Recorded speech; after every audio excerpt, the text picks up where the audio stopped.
बधाई हो, लक्ष्मी आई है, लड़की हुई है। एक प्रेरक कहानी, इमोशनल मोटिवेशनल स्टोरी।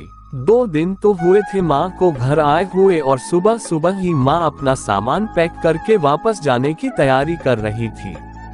ऐसे ही तो ना आई थी माँ बेटे के घर। आने का कारण भी खास था। बहू की डिलीवरी हुई थी और दादी बनने का नसीब मिला था माँ को। माँ दौड़ी दौड़ी खुशी खुशी अपने कॉलेज से छुट्टियां लेकर आई थी अपने पोते का मुंह देखने के लिए। एक बड़े कॉलेज में लेक्चरर होने के बावजूद माँ की सोच अभी भी ऑर्थोडॉक्स टाइप की थी, जो पहले से यह सोचकर बैठी थी कि पोता होगा तो अच्छा होगा। माँ के अरमानों पर तब पानी फिर गया जब बहू ने बेटे को नहीं बेटी को जन्म दिया। हालांकि माँ ये सब अपने चेहरे पर दिखाना नहीं चाहती थी, लेकिन उनका बर्ताव सारी बातें बयां कर रहा था। माँ को वापस जाने की तैयारी करता देख बेटा माँ के पास आया और माँ से बोला, माँ 2 दिन तो हुए हैं तुम्हें आने को और तुम जाने की तैयारी कर रही हो। अरे बेटा, तुम तो जानते ही हो कॉलेज फिर से शुरू हो गए हैं। तुम्हारे पापा और मेरे लेक्चर फिर से शुरू करने पड़ेंगे। ज्यादा छुट्टियां भी तो नहीं ली थी मैंने, जाना तो पड़ेगा। लेकिन तू चिंता मत कर, थोड़े दिन बाद मैं और तुम्हारे पापा दोनों ही वापस आएंगे। अगले दिन सुबह सुबह माँ नहा धोकर जाने के लिए तैयार थी। बेटा किचन से चाय बनाकर माँ को देता है। माँ बेटे को बहू और पोती के बारे में पूछती है। बेटा कहता है दोनों सो रहे हैं। माँ बेटे से कहती है, खुशी की बात है बेटा, तेरे यहाँ लक्ष्मी ने जन्म लिया है, लेकिन मेरी मानो तो अब तुम और बहू मिलकर एक और बच्चा प्लान कर लो ताकि तेरी फैमिली पूरी हो जाए। हो सकता है मेरी बातें तुम्हें पुराने जमाने की लगे, लेकिन थोड़ा प्रैक्टिकल होकर सोचो। बेटा अच्छे से जानता था कि माँ जो कह रही थी और जो कहना चाहती थी वह बातें दोनों ही बहुत अलग थी।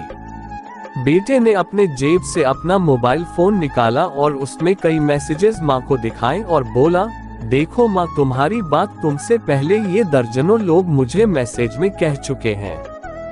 हर कोई डायरेक्टली या इनडायरेक्टली मुझे यही कहने की कोशिश कर रहा है कि बेटा होता तो अच्छा होता, या फिर आगे बेटे के लिए ट्राई करो।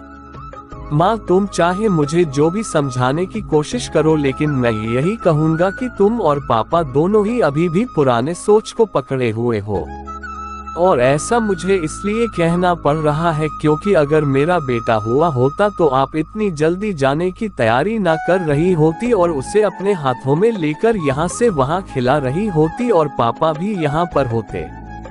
21वीं सदी में जी रहे हैं हम, फिर भी ऐसी मान्यताएं, और आप दोनों से मुझे यह उम्मीद ना थी।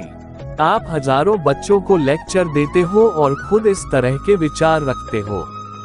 अगर आप ऐसा मानते हो कि बेटा और बेटी दोनों होंगे तभी फैमिली कंप्लीट होगी, तो मेरे एक सवाल का जवाब दीजिए कि मैं अकेला क्यों हूँ?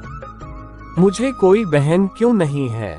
माँ के पास बेटे के सवालों का कोई जवाब न था। वो अपनी नजरें झुकाए वहां से चली गई। बेटा अपनी माँ से बहुत प्यार करता था, वह बिल्कुल उनका अपमान करना नहीं चाहता था, लेकिन गलत विचारों का समर्थन करना भी उसे ठीक नहीं लगा। ये सारी बातें बहू ने भी सुन ली थी। बेटे ने उसके पास जाकर उसका उतरा हुआ चेहरा देखकर उसे समझाते हुए कहा, देखो चारू, तुम्हें माँ की बातों से या किसी और की बातों से परेशान होने की जरूरत बिल्कुल नहीं है। मुझे कोई फर्क नहीं पड़ता कि मुझे बेटा हुआ है या बेटी, मेरे लिए यही बड़ी बात है कि मेरी बेटी स्वस्थ है और खुश। चारू बोली, मैं माँ की बातों से या किसी और की बातों से बिल्कुल परेशान नहीं हूँ, लेकिन हाँ, मैं परेशान जरूर हूँ। मैं एक समाज सेविका हूँ और मैं हर दिन कई लड़कियों से मिलती हूँ। अचरज की बात है कि मुझे आज तक एक भी लड़की ऐसी नहीं मिली जो कहती हो कि लड़की होने की वजह से उसे अलग तरीके से ट्रीट ना किया गया हो या कुछ सहना ना पड़ा हो। मैं खुद एक औरत हूँ और इस बात का अनुभव मैंने भी किया है, और अब जब हमारे घर में भी एक लड़की ने जन्म लिया है तो मैं परेशान हूँ। पति अपनी पत्नी को समझाते हुए कहता है, कल्पना चावला, रानी Lakshmibai, PV. Sandhu, Pratibha Patil, mother Teresa, Kiran Bedi, list इतनी लंबी है कि कभी खत्म ही ना हो।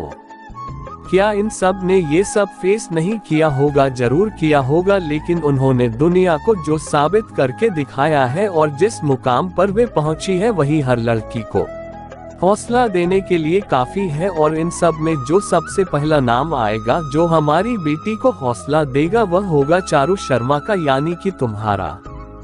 हमारी बेटी की हिम्मत और ताकत बनोगी तुम। दोस्तों, सिर्फ महिला दिवस मनाने से या देवियों की पूजा करने से लड़का लड़कियों में समानता नहीं आएगी। यह समानता तब आएगी जब हम अपने विचारों को जड़ों से बदल पाएंगे। उम्मीद करता हूँ आज की ये कहानी, जिसका शीर्षक है लड़की हुई है, एक प्रेरक कहानी, इमोशनल मोटिवेशनल कहानी, आपके दिल को छू पाई होगी। कहानी पूरी पढ़ने के लिए धन्यवाद। ऐसी ही बेहतरीन कहानियाँ पढ़ने और सुनने के लिए हमारे YouTube चैनल को जरूर सब्सक्राइब करें और अपने फ्रेंड्स एंड फैमिली के साथ शेयर करें। धन्यवाद।